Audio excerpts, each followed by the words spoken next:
والصلاة والسلام على رسوله محمد وآله وصحبه أجمعين أشهد أن لا إله إلا الله وحده لا شريك له وأشهد أن محمدا عبده ورسوله أما بعد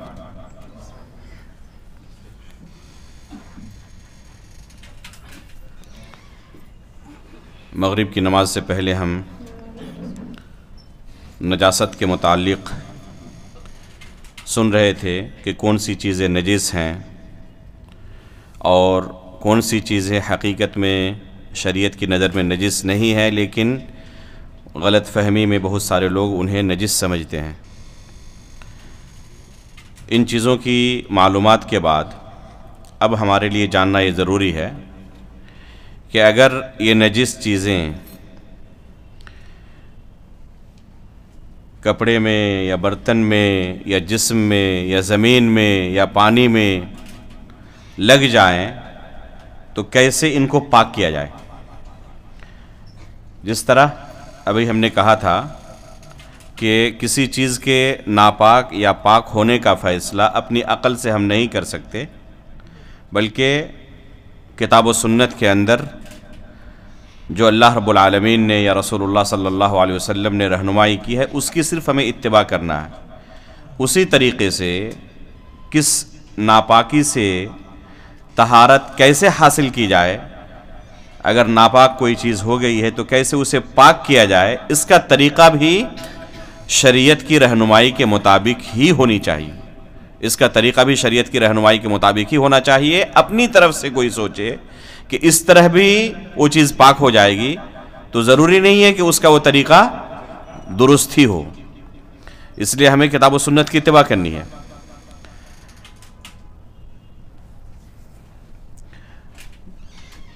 سب سے پہلی چیز جس کا ہم نے تذکرہ کیا تھا ناپاک چیزوں میں وہ تھی کیا؟ انسان کا پیشاب و پاخانہ، یہ ناپاک ہے۔ اسے پاک کرنے کا کئی ایک طریقہ ہے۔ سب سے آسان اور سب سے اہم طریقہ پانی کے ساتھ اسے دھلنا ہے، یہاں تک کہ اس کا کوئی اثر باقی نہ رہے۔ اگر کہیں پر پیشاب و پاخانہ لگ گیا ہو، چاہے جسم میں ہو یا کپڑے میں ہو یا کسی دوسری چیز میں، تو اسے پانی سے دھل دیا جائے یہاں تک کہ اس کا کوئی اثر باقی نہ رہے، تو اس سے وہ چیز پاک ہو جائے گی۔ اگر پانی نہ ہو تو پتھر کا یا مٹی کا بھی استعمال کیا جا سکتا ہے۔ استنجا کے طور پر اگر کہیں پر پانی نہ ہو تو انسان پتھر یا مٹی وغیرہ کا استعمال کر سکتا ہے، اس میں کوئی حرج نہیں ہے۔ بس یہ ضروری ہے کہ ہڈی نہ ہو یا جانوروں کے گوبر نہ ہو۔ گوبر کے تعلق سے اور ہڈی کے تعلق سے اللہ کے رسول نے منع کیا ہے۔ اس بارے میں صراحت کے ساتھ حدیث آئی ہوئی ہے کہ اللہ کے رسول نے قضاء حاجت کے لیے صحابی رسول کو حکم دیا کہ میرے لیے 3 پتھر تلاش کے لاؤ اور اس میں سے ہڈی یا گوبر نہیں ہونا چاہیے، ہڈی یا گوبر نہیں ہونا چاہیے۔ اسی طرح اگر ٹیشو پیپر سے کوئی صفائی کرے تو اس سے بھی پاکی ہو جائے گی، یا اور کوئی دوسری چیز ہو جس سے صفائی ہو سکتی ہو، اس کا اثر باقی نہ رہے تو اسے بھی استعمال کیا جا سکتا ہے۔ بس اس چیز کا پاک ہونا ضروری ہے، ناپاک نہ ہو اور اس سے صفائی ہو سکتی ہو۔ رہی بات کہ اگر یہ پاخانہ جوتے میں لگا ہوا ہو تو کیا اس کے بھی پاک کرنے کا وہی طریقہ ہے جو ابھی بیان کیا گیا، یا اس کا کوئی اور بھی دوسرا طریقہ ہے؟ تو اس بارے میں شریعت کی طرف سے خصوصی رخصت آئی ہوئی ہے۔ چنانچہ اللہ کے رسول صلی اللہ علیہ وسلم کا فرمان ہے اذا وطئ احدکم بنعلیہ اذن فإن التراب له طہور، کہ اگر کوئی شخص اپنے دونوں جوتوں سے کسی گندگی کو روندے تو مٹی ہی اسے پاک کر دیتی ہے۔ یعنی کوئی شخص راستے میں چل رہا ہے اور وہاں پر پاخانہ لگا ہوا تھا، کوئی گندگی تھی جس سے جوتے میں لگنے کی وجہ سے اس کا جوتا ناپاک ہو گیا۔ اب جو آگے کا حصہ وہ چلے گا پاک مٹی میں، تو یہ پاک مٹی میں چلنے کی وجہ سے ہی اس کا یہ جوتا پاک ہو جائے گا، ناپاک نہیں رہے گا۔ یہ شریعت کی طرف سے خصوصی رخصت آئی ہے گندگی کے تعلق سے، اگر وہ جوتے میں لگی ہوئی ہو تو۔ اسی طرح کی اللہ کے رسول کی ایک دوسری روایت ہے، اللہ کے رسول فرماتے ہیں اذا وطی الاذى بخفیہ فطہورہما التراب، اگر کوئی چمڑے کے موزے پہن کر چل رہا ہو اور گندگی لگ جائے اس میں، تو مٹی سے یہ گندگی پاک ہو جاتی ہے۔ تو پتہ چلا کہ جوتے میں لگنے کا حکم الگ ہے اور دوسری جگہوں پر لگنے کا حکم الگ ہے۔ حیض کے خون کے بارے میں ہم نے ابھی پڑھا تھوڑی دیر پہلے کہ یہ ناپاک ہے۔ خواتین سن رہی ہیں؟ یہ غور سے سنیں، انہی کے ساتھ ایک خاص مسئلہ ہے کہ اس کے پاکی کا کیا طریقہ ہے۔ ابو ہریرہ رضی اللہ تعالیٰ عنہ فرماتے ہیں کہ خولہ بنت یسار رضی اللہ تعالیٰ عنہ رسول اللہ صلی اللہ علیہ وسلم کے پاس آئی اور کہنے لگی کہ اللہ کے رسول میرے پاس صرف ایک کپڑا ہے اور اسی کپڑے میں میں حائضہ ہو جاتی ہوں، اسی میں حیض کا خون آتے رہتا ہے، تو میں کیا کروں؟ تو رسول اللہ صلی اللہ علیہ وسلم نے فرمایا اذا طہرتی فاغسلی ثم صلی فیہ، کہ جب تم پاک ہو جاؤ یعنی حیض کا خون آنا بند ہو جائے تو تم غسل کرو اور کیا کرو؟ اس کپڑے کو دھل دو، اس کپڑے کو پانی سے دھل دو اور اسی کپڑے میں تم نماز پڑھ سکتی ہو، اسی کپڑے میں دھلنے کے بعد تم نماز پڑھ سکتی ہو۔ پھر وہ فرماتی ہیں فَإِن لَمْ يَخْرُجِ الدَّمْ، اگر خون نہ نکلے تو اللہ کے رسول نے فرمایا يَكْفِيكَ غسل الدم ولا يضرك اثره، صرف خون کو دھل دینا تمہارے لیے کافی ہے، اگر اس کا کوئی اثر باقی رہ جائے، لگے کہ ہاں اس کپڑے میں خون لگا ہوا تھا دھلنے سے پہلے، تو اس اثر کی وجہ سے تمہیں کوئی نقصان نہیں پہنچے گا۔ تو صرف اس نے اگر دھل دیا، ظاہر سی بات ہے کہ خون اگر لگا ہو کپڑے میں اور اسے کوئی صرف پانی سے دھلے تو اس کا اثر ختم نہیں ہوتا ہے، خون تو چلا جاتا ہے لیکن اس کا اثر باقی رہتا ہے۔ تو اللہ کے رسول نے فرمایا کہ اس اثر کی وجہ سے تمہیں کوئی نقصان نہیں پہنچے گا، اسے پاک مانا جائے گا۔ ایسا نہیں کہ اسے جب تک صابن سے اچھی طریقے سے گھنٹوں تک نہ دھویا ہے تک کہ اس کا بالکل اثر ختم ہو جائے تب اسے پاک مانا جائے، ایسی بات نہیں ہے، بلکہ شریعت نے اس میں رخصت دی ہے، بس پانی سے دھل دے، اسے دھلنے کے بعد وہ پاک ہو گیا، وہ کپڑا پاک ہو گیا۔ اب گرچہ اس کا اثر اس کپڑے پر باقی ہے، اس میں کوئی حرج نہیں ہے۔ اسی طرح ہم نے کہا کتے کے بارے میں، کتا ناپاک ہے، کتے کی ناپاکی کو دور کرنے کا اور اس برتن کو پاک کرنے کا طریقہ شریعت نے ایک خاص طریقہ بیان کیا ہے، اسی طریقے سے اسے پاک کیا جائے تو پاک ہوگا ورنہ پاک نہیں ہوگا۔ اس لیے ہم نے کیا کہا شروع میں کہ اپنے عقل سے اگر کوئی طریقہ انسان ایجاد کرے اور اسے سمجھ رہا ہو کہ بہترین طریقے سے ہم نے اس کو پاک کر دیا ہے، صاف کر دیا ہے، گرچہ وہ صاف ہو چکا ہو لیکن شرعی طور پر ابھی بھی پاک ہے یا نہیں ناپاک ہے، اس کا فیصلہ کتاب و سنت کی دلیل سے ہوگا، کسی کا عقل سے نہیں ہوگا۔ اگر کسی کے برتن میں آ کر کتا منہ مار دے، اس سے کچھ کھا لے پی لے، تو اس کے پاک کرنے کا طریقہ اللہ کے رسول نے کیا بیان کیا؟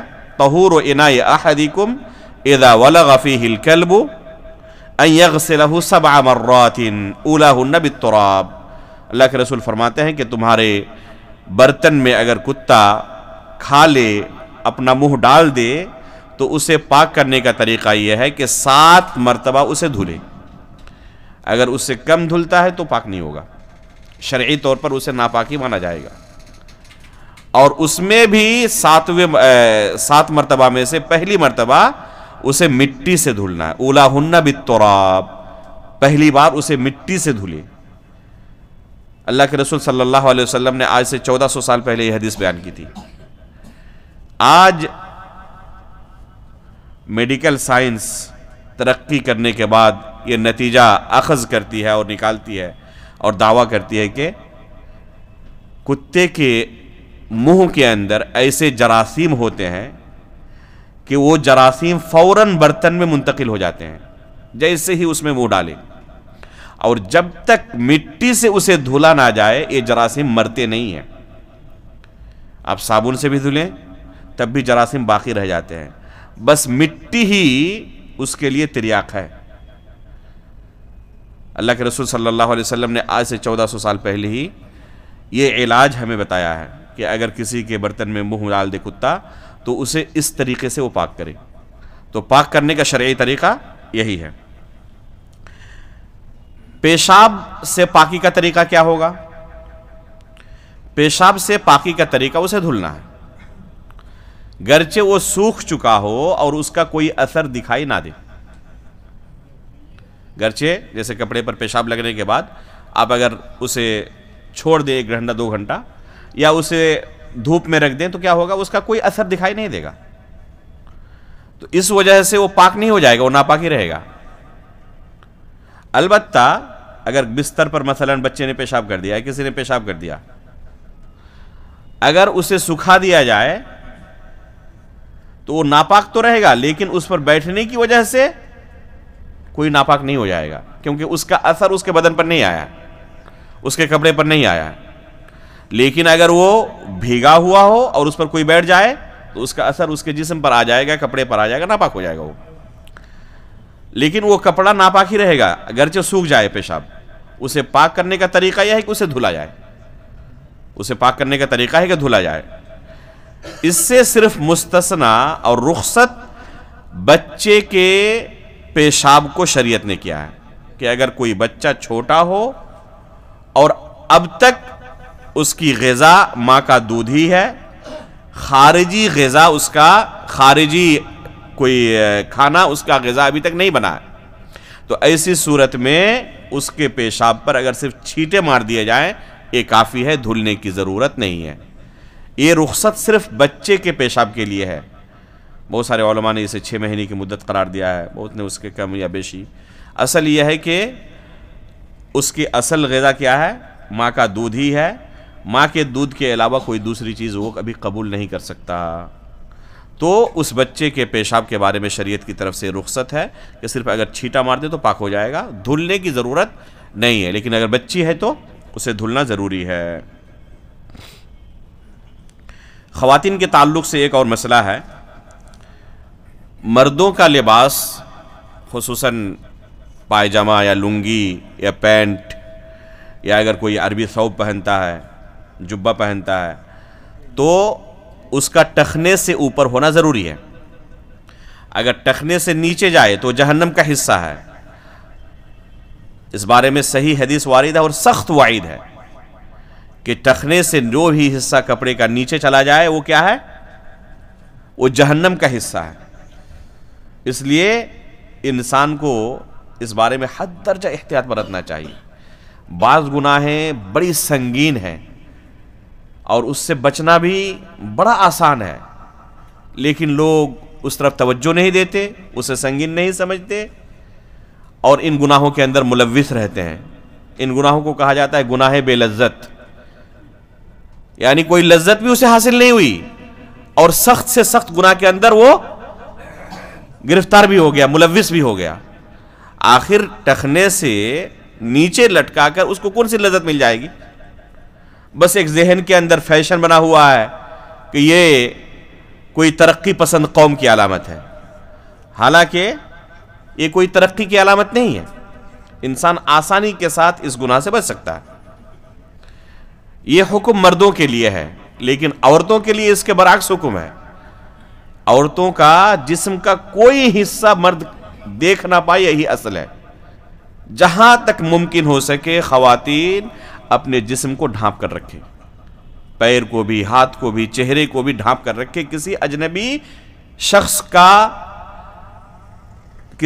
شخص کی نگاہ اس پر نہ پڑے، جسم کے کسی بھی حصے پر نہ پڑے، جہاں تک ممکن ہو سکے اسے ڈھانپ کر رکھیں۔ یہاں تک کہ برقع بھی پہنے تو ڈھیلا ڈھالا پہنے۔ آج کل بہت ساری خواتین کیا کرتی ہیں، اتنا چست برقع پہنتی ہیں کہ برقع پہننے کے باوجود بھی پردہ نہیں ہوتا، تو یہ حقیقت میں پردہ ہے نہیں۔ اس لیے برقعے کو ڈھیلا ڈھالا پہنے اور ساتھ میں پورے جسم کو ڈھانپنے والا ہو۔ تو خواتین کے لیے حکم یہ ہے کہ ٹخنے سے نیچے کپڑے لٹک رہے ہوں، ٹخنے سے اوپر کا حصہ نہیں بلکہ نیچے لٹک رہے ہوں۔ اب ظاہر سی بات ہے کہ کوئی خاتون اس طرح کپڑا پہن کے راستے پر چلے تو راستے میں اگر گندگی وغیرہ ہوگی تو کپڑے میں لگیں گے نہیں لگیں گے؟ ظاہر سی بات ہے کہ کپڑے میں لگیں گے تو کپڑے گندے ہو جائیں گے۔ اب ان کپڑوں میں کیا نماز پڑھ سکتی ہیں؟ تو خواتین کے لیے خصوصی رخصت ہے کہ راستے میں چلتے ہوئے کپڑوں میں اگر گندگی لگ جائے لٹکنے کی وجہ سے تو پھر اس کے بعد جو پاک زمین پر چلے گی وہ، تو اس پاک زمین پہ پھر کپڑے لگیں گے تو اس سے اس کے کپڑے پاک ہو جائیں گے، الگ سے دھلنے کی ضرورت نہیں ہے۔ یہ خواتین کے لیے شریعت کی طرف سے خصوصی رخصت ہے۔ چنانچہ ایک خاتون اللہ کے رسول صلی اللہ علیہ وسلم کی زوجہ مطہرہ ام سلمہ رضی اللہ تعالی عنہا سے پوچھتی ہیں، ان امرأۃ اطیل ذیلی وامشی فی المکان القذر فقالت ام سلمہ قال رسول اللہ صلی اللہ علیہ وسلم یطہرہ ما بعدہ۔ ایک خاتون ام سلمہ رضی اللہ تعالی عنہا کے پاس آ کر پوچھتی ہیں کہ میں کپڑے کو لٹکا کر پہنتی ہوں اور راستے میں چلنے کی وجہ سے ناپاک جگہوں پر چلتی ہوں تو کپڑے بھی ناپاک ہو جاتے ہیں، کیا کروں؟ ام سلمہ رضی اللہ تعالی عنہ جواب دیتی ہے کہ اللہ کے رسول نے فرمایا ہے یطہرہ ما بعدہ، کہ اس کے بعد جو پاک زمین پر وہ چلے گی اس سے وہ کپڑا پاک ہو جائے گا، الگ سے اسے دھلنے کی ضرورت نہیں ہے۔ ودی کے بارے میں فرمایا تھا کہ ودی ناپاک ہے، اس کے پاک کرنے کا طریقہ دھلنا ہے۔ مذی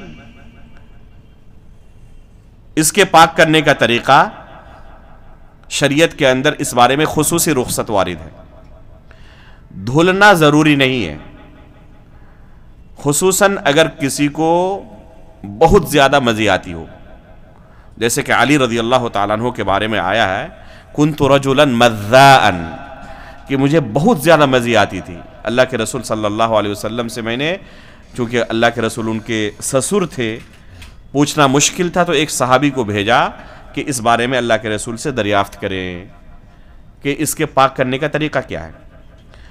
تو اللہ کے رسول صلی اللہ علیہ وسلم نے اس بارے میں جو حکم دیا ہے وہ یہ ہے یکفیک ان تأخذ کفا من ماء فتنضح به ثوبک حیث ترى انه اصاب منه، کہ ایک لب پانی لے کر جہاں پر آپ کو لگے کہ یہاں مزی کا اثر ہے وہاں پر آپ چھینٹا مار دیں، یہی کافی ہوگا، اس کو دھلنا ضروری نہیں ہے۔ بہت سارے لوگوں کو آپ نے دیکھا ہوگا وضو کے بعد، وضو مکمل ہونے کے بعد پانی لے کر چھینٹا مارتے اپنے شرمگاہ پر، یہ طریقہ درست نہیں ہے۔ یہ وسوسے کی بنا پر بہت سارے لوگ یہاں تک کہ گردن کو بھی مسح کرتے ہیں، وضو کرنے کے بعد الگ سے پانی کا چھینٹا مارتے ہیں، یہ طریقہ درست نہیں ہے۔ یہ طریقہ کس کے لیے ہے؟ جس کو مزی بہت زیادہ آتا ہو یا اس کو لگے کہ مزی آیا ہے اور پھر اس سے کیا ہو گیا، کپڑے پر لگا ہوا ہے، تو اس کپڑے کو دھلنے کا پاک کرنے کا طریقہ یہ ہے کہ وہ صرف چھینٹا مار دے، اس سے کیا ہو جائے گا، وہ کپڑا پاک ہو جائے گا، اسے دھلنا ضروری نہیں ہے۔ اگر دھل لے تو اور بہتر ہے، لیکن اگر نہ دھلے صرف چھینٹا مار دے تو کافی ہوگا۔ میتہ کے بارے میں بات آئی تھی کہ میتہ بھی ناپاک ہے۔ میتہ کس کو کہتے ہیں؟ ایسا جانور جو از خود مر جائے، بذات خود مر جائے، اس کو ذبح نہ کیا گیا ہو، یہ ناپاک ہو جاتا ہے، تو اس کا گوشت جو ہے استعمال نہیں کر سکتے، حرام ہے، جائز نہیں ہے۔ جہاں تک اس کے چمڑے کی بات ہے تو اس کے چمڑے کو استعمال کیا جا سکتا ہے، گرچہ وہ ناپاک ہے لیکن اس کے چمڑے کو استعمال کیا جا سکتا ہے، اس بارے میں صحیح حدیث وارد ہے، اور دباغت کے ذریعے ہی وہ چمڑا پاک ہوگا، کسی دوسرے ذریعے سے نہیں۔ دیکھیں شریعت کا حکم کہ اگر کوئی کہے کہ اچھی طرح پانی سے اس چمڑے کو ہم دھل دیتے ہیں تب بھی وہ چمڑا ناپاک ہی رہے گا، پاک نہیں ہوگا۔ صابن سے کسی نے اچھی طرح دھل دیا تو کیا کہا جائے گا، چمڑا پاک ہو گیا؟ نہیں، اب بھی ناپاک ہے۔ وہ پاک کب ہوگا؟ اللہ کے رسول فرماتے اذا دبغ الیہاب فقد طہر، جب اس کی دباغت دے دی جائے تب وہ پاک ہوگا۔ دباغت کسے کہتے ہیں؟ آپ نے دیکھا ہوگا جو لوگ چمڑے کے بزنس میں ہیں وہ کیا کرتے ہیں، چمڑا لینے کے بعد ایک خاص طریقے سے نمک وغیرہ لگا کر اور بہت سارے کیمیکلز لگا کر اس کو دباغت دیتے ہیں اور پھر اس کو استعمال کے لائق بناتے ہیں. اس کو دباغت کہتے ہیں عربی میں.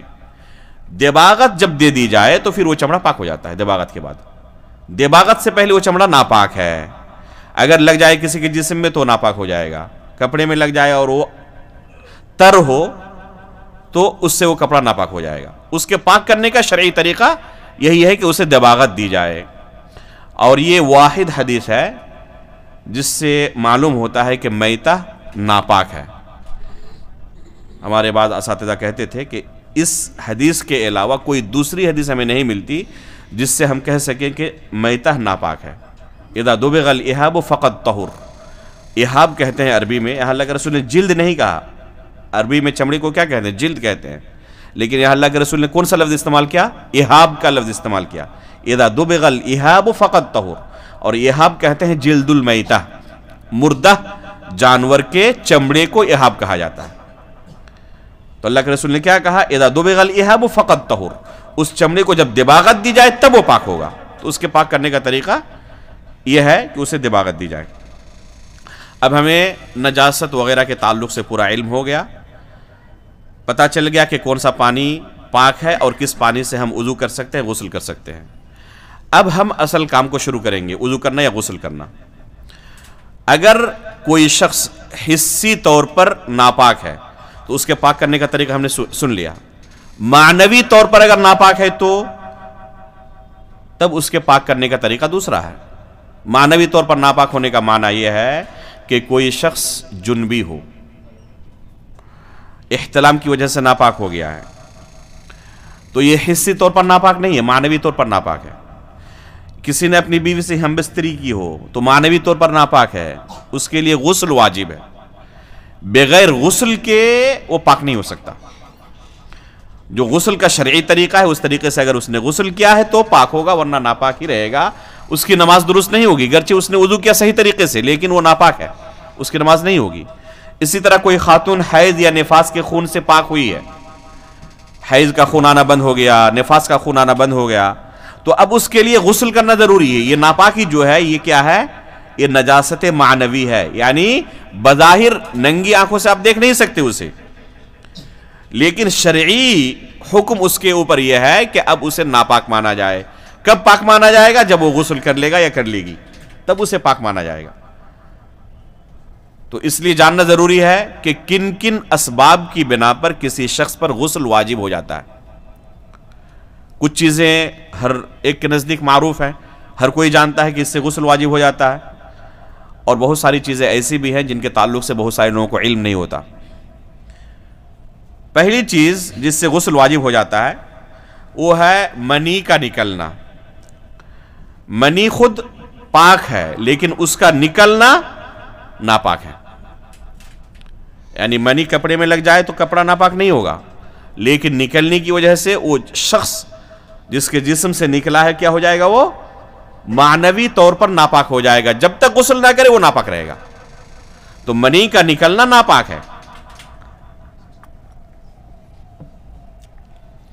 دوسری چیز جس سے غسل واجب ہو جاتا ہے وہ شوہر و بیوی کے شرمگاہ کا آپس میں ملنا ہے.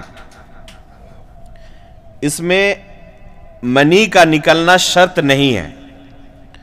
منی کا نکلنا شرط نہیں ہے. اور شوہر اور بیوی کا شرمگاہ آپس میں مل جائے اور انزال نہ ہو، منی نہ نکلے، تب بھی غسل واجب ہے. اذا التقى الختانان فقد وجب الغسل. اللہ کے رسول فرماتے ہیں کہ جب دو ختنے یعنی شوہر اور بیوی کے ختنے مل جائیں، دونوں کے شرمگاہ مل جائیں، فقد وجب الغسل، تو اس سے غسل واجب ہو جاتا ہے. اس میں انزال منی کی شرط نہیں ہے. شروع اسلام میں یہ حکم تھا الماء من الماء، ایک حدیث ہے اور بہت مشہور ہے. یہ حکم منسوخ ہو چکا ہے. یہ شروع اسلام میں حکم تھا کہ جب تک انزال نہ ہو تب تک غسل واجب نہیں ہوتا، لیکن یہ حکم منسوخ ہو چکا ہے. دوسرا حکم جو نیا آیا وہ یہ ہے کہ صرف شرمگاہ اگر مل جاتے ہیں، گرچہ انزال نہ ہو، منی کا خروج نہ ہو، تب بھی غسل واجب ہو جاتا ہے. تب بھی غسل واجب ہو جاتا ہے گرچہ انزال نہ ہو، منی کا خروج نہ ہو. تیسری چیز حیض یا نفاس کے خون کا آنا بند ہو جائے.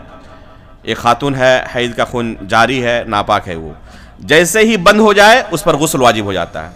نفاس کا خون جاری ہے، جیسے ہی بند ہو جائے اس پر غسل واجب ہو جاتا ہے، چاہے وہ 1-2 دن کے بعد ہی بند ہو جائے یا زیادہ ایام کے بعد بند ہو. چوتھی چیز جو کہ مختلف فی ہے اور احتیاط کا تقاضا ہے کہ غسل کیا جائے،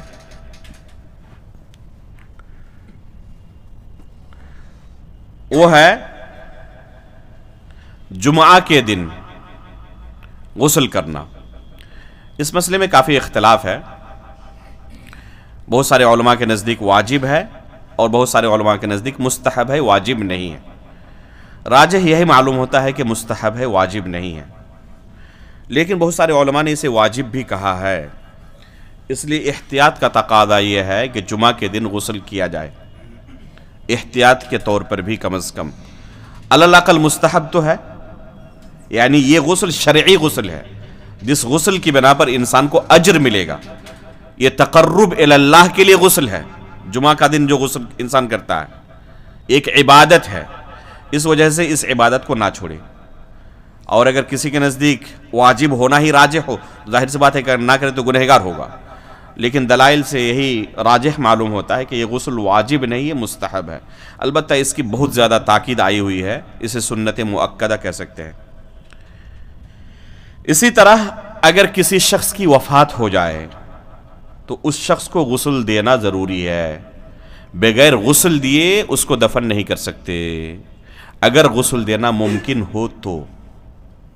بہت ساری صورتوں میں غسل دینا ممکن نہیں ہوتا. کوئی شخص جل جائے، کسی حادثے کا شکار ہو جائے اور جسم کے اعضاء بہت سارے، پورا جسم کئی اعضاء میں بڑھ جائے، تو اس وجہ سے غسل دینا ممکن نہیں ہوتا ہے. یا سڑ جائے کوئی جسم، اللہ نہ کرے کسی کے ساتھ ایسا حادثہ ہو، تو ایسی صورت میں غسل دینا ممکن نہیں ہوتا. اگر ممکن ہو تو غسل دینا ضروری ہے. اگر ممکن نہ ہو تو جتنا کر سکے اس طرح انجام دے اور اس کے بعد اسے دفن کر دے. بہت سارے موقعوں پر جسم کا کوئی حصہ ملتا ہی نہیں، جل چکا ہے پورا جسم، تو ایسی صورت میں اگر کچھ حصہ ملے تو اس حصے کو ممکن ہو تو غسل دے اور پھر اس پر جنازہ پڑھ کے اس کو دفن کر دے. اگر نہ ملے تو انسان غیر مکلف ہے اسی صورت میں. تو اگر کسی کی وفات ہوتی ہے، غسل دینا ممکن ہے تو غسل دینا اس کے لیے اوپر ضروری ہے، یعنی دوسرے لوگوں پر غسل دینا اس میت کو ضروری ہے. اور آخری چیز کہ اگر کوئی شخص اسلام قبول کرے، کوئی شخص اسلام قبول کرے تو اس کے لیے غسل کرنا ضروری ہے. اللہ کے رسول نے حکم دیا ہے. اسی طرح ثمامہ بن وصال رضی اللہ تعالیٰ عنہ کا جو مشہور قصہ ہے، جسے اللہ کے رسول نے مسجد کے اندر باندھا تھا اور مسلسل 3 دن سوال کرتے رہے، پھر جب چھوڑ دیا تو انہوں نے کیا اسلام قبول کرنا ہوا تو جا کر ایک باغ میں غسل کیا. اس کے بعد اللہ کے رسول کے پاس آ کر کلمہ پڑھا اور غسل کرنے کا حکم بھی دیا ہے. رہی بات کہ جو لوگ میت کو غسل دیتے ہیں، جو حضرات میت کو غسل دیتے ہیں، کیا ان کے لیے غسل کرنا ضروری ہے؟ تو اس بارے میں اختلاف ہے، اور اس اختلاف کی وجہ یہ ہے کہ اس بارے میں جو حدیث وارد ہے اس حدیث کی صحت میں اختلاف ہے محدثین کے نزدیک. من غسل میتا فلیغتسل ومن حملہ فلیتوضأ. اللہ کے رسول سے مروی ہے کہ اگر کسی نے میت کو غسل دیا تو وہ شخص غسل کرے، اور اگر میت کو کسی نے کاندھا دیا ہے، قبرستان تک پہنچایا ہے، کندھے پر ڈھویا ہے، تو ایسا شخص کیا کرے؟ وضو کرے. تو یہ حکم ہے، غسل دینے والوں پر غسل کرنا ضروری ہے، اور اگر کسی نے صرف کندھا دیا ہے، غسل نہیں دیا ہے، تو اس کے لیے وضو کرنا ضروری ہے. یہ حکم آیا اس حدیث کے اندر. اگر یہ حدیث صحیح ہو تو میت کو غسل دینے والوں پر غسل کرنا واجب ہو جائے گا، اور یہ حدیث اگر صحیح نہ ہو تو ظاہر سی بات ہے کہ یہ حکم ثابت نہیں ہوتا. تو اس حدیث کی صحت میں شدید اختلاف ہے. ایک لمبی مدت تک میں نے اور میرے بہت سارے ساتھیوں نے مدینہ یونیورسٹی کے اندر اس حدیث کے اوپر تحقیق کی، اور سچ کہوں تو ابھی تک میں کسی بھی نتیجے پر مطمئن نہیں ہوں. کبھی لگتا ہے کہ یہ حدیث صحیح ہونی چاہیے اور کبھی لگتا ہے نہیں حدیث صحیح نہیں ہونی چاہیے، ضعیف ہونی چاہیے. تو ابھی تک میں کنفرم کچھ کہہ نہیں سکتا اس حدیث کے بارے میں، اس لیے توقف ہے. رہی بات عمل کی تو مشورہ یہی دوں گا کہ احتیاط کے طور پر غسل کر لیں، اس لیے کہ اگر حدیث ثابت ہو، اس لیے کہ کنفرم ہم کہہ نہیں پا رہے ہیں کہ حدیث ضعیف ہے، اور کنفرم یہ بھی نہیں کہہ پا رہے ہیں کہ ثابت ہے. اس لیے احتیاط کے طور پر اگر کوئی بندہ میت کو غسل دے تو اسے چاہیے کہ غسل کر لے. اب کیسے غسل کرے؟ کوئی شخص جنبی ہو گیا، اپنی بیوی سے ہم بستری کیا، یا کوئی خاتون حیض سے پاک ہوئی، نفاس سے پاک ہوئی، جو ابھی اسباب گنائے گئے جن اسباب کی بنا پر غسل واجب ہو جاتا ہے. کیسے غسل کرے؟ غسل کا طریقہ کیا ہے؟ غسل کا طریقہ آسان ہے. ایک ہے واجبی طریقہ اور ایک ہے مستحب طریقہ، مسنون طریقہ جو اللہ کے رسول سے ثابت ہے. اگر کوئی بندہ صرف نیت کرے کہ میں غسل جنابت کر رہا ہوں یا غسل واجب کر رہا ہوں اور جا کر دریا میں، ندی میں کود جائے اور واپس آ جائے، پاک ہو گیا وہ. سمجھ گئے؟ ایک دم بالکل آسان ہے. اس لیے ایک کوئز کا سوال آتا ہے کہ ایک بندہ ناپاک تھا، دریا میں جا کر کودا، اچھی طرح غسل کیا، پھر بھی پاک نہیں ہوا. کیوں؟ اس لیے کہ اس نے نیت نہیں کی تھی. تو عام غسل میں اور غسل جنابت میں یا جو غسل واجب ہے اس میں فرق بس نیت کا ہے. اگر اس نے نیت کیا تو پاک ہو جائے گا. لیکن جو مسنون طریقہ اللہ کے رسول سے ثابت ہے وہ یہ ہے، اما عائشہ رضی اللہ تعالیٰ عنہ کی روایت ہے، فرماتی ہیں، اور بھی دوسرے صحابیات سے اللہ کے رسول صلی اللہ علیہ وسلم کے غسل جنابت کا طریقہ مروی ہے. فرماتی ہیں کان رسول اللہ صلی اللہ علیہ وسلم اذا اغتسل من الجنابۃ یبدأ فیغسل یدیہ، کہ اللہ کے رسول جب جنابت سے غسل کرتے تو سب سے پہلے اپنے دونوں ہاتھوں کو دھلتے تھے. اپنے دونوں ہاتھوں کو دھلتے تھے اس لیے کہ ہاتھ کو پانی میں ڈالنا ہے، اگر یہ ناپاک رہا تو کیا ہوگا؟ پانی بھی ناپاک ہو جائے گا.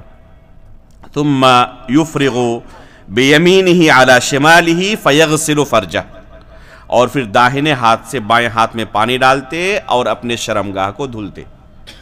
اس لیے سب سے پہلے چاہیے کہ اپنے شرمگاہ کو اچھی طریقے سے دھل لیں، اس سے پہلے جا کر پیشاب کریں. اس لیے کہ اگر کوئی منی کا یا مذی یا ودی کا کوئی اثر اگر باقی ہے شرمگاہ میں تو وہ چلا جائے، اس کا کوئی اثر باقی نہ رہے. اس کے بعد اس طریقے سے پہلے اپنے ہاتھ کو دھلے اور پھر شرمگاہ کو اچھی طریقے سے دھلے، چاہے پانی سے دھلنا ہو، چاہے صابن سے، چاہے کسی بھی طریقے سے، لیکن اچھی طریقے سے شرمگاہ کو دھلے. فیغسل فرجہ، پھر اللہ کے رسول کیا کرتے؟ اپنی شرمگاہ کو دھلتے. ثم یتوضأ وضوءہ للصلاۃ، پھر رسول اللہ صلی اللہ علیہ وسلم جیسے نماز کے لیے وضو کرتے تھے عام اوقات میں، اسی طریقے سے غسل جنابت سے پہلے وضو کرتے تھے. یہ اللہ کے رسول کے وضو کا طریقہ تھا، غسل کا. ثم یأخذ الماء فیدخل اصابعہ فی اصول الشعر، پھر پانی لیتے اور اپنی انگلیوں کو بالوں کے جڑوں تک پہنچاتے. اس طرح بالوں کے جڑوں تک پانی کو کیا کرتے؟ پہنچاتے. حتی اذا رأى ان قد استبرأ حفن على رأسه 3 حفنات، جب لگتا آپ کو کہ بالوں کے جڑوں تک اچھی طرح پانی پہنچ گیا ہے تو 3 چلو پانی لے کر اپنے سر پر ڈالتے. ثم افاض على سائر جسده ثم غسل رجليه، اور پھر اپنے پورے جسم پر پانی بہاتے اور آخر میں اپنے دونوں پیروں کو دھلتے. تو اما عائشہ رضی اللہ تعالیٰ عنہ سے رسول اللہ صلی اللہ علیہ وسلم کے غسل جنابت کا یہ طریقہ بالکل نظیف سند سے، صحیح سند سے مروی ہے. تو ایک انسان کو چاہیے کہ اس غسل کے اندر بھی اللہ کے رسول صلی اللہ علیہ وسلم کے طریقے کی اتباع کرے. جیسے اللہ کے رسول نے غسل جنابت کیا ہے اسی طریقے سے غسل کرے. لیکن اگر کسی بندے نے اس طریقے سے نہیں کیا، صرف نیت کر کے جا کر دریا میں چھلانگ لگایا، ندی میں چھلانگ لگایا اور پھر واپس آ گیا اور جسم کے ہر جگہ پر پانی پہنچ چکا ہے، تو یہ پاک ہو جائے گا، ناپاک نہیں رہے گا. یہ گرچہ اس نے وضو بھی نہیں کیا ہے تب بھی پاک ہو جائے گا. یہاں ایک مسئلہ آتا ہے کہ اگر کوئی شخص وضو کرنا بھول جائے، اگر کوئی شخص وضو کرنا بھول جائے تو کیا کرے؟ ایک شخص کے اوپر غسل واجب تھا، جنبی تھا، یا اپنی بیوی سے ہم بستری کی، یا کوئی خاتون پاک ہوئی، ٹھیک ہے، حیض سے، نفاس سے، اب غسل جنابت سے پہلے وضو کرنا بھول گیا، غسل اچھی طرح کر لیا اسی طریقے سے جس طرح مروی ہے، اس نے وضو نہیں کیا ہے، تو کیا اب وہ نماز پڑھنے سے پہلے دوبارہ اس کے لیے وضو کرنا ضروری ہے یا اسی غسل سے نماز پڑھ سکتا ہے؟ جی کیا خیال ہے، بتائیں۔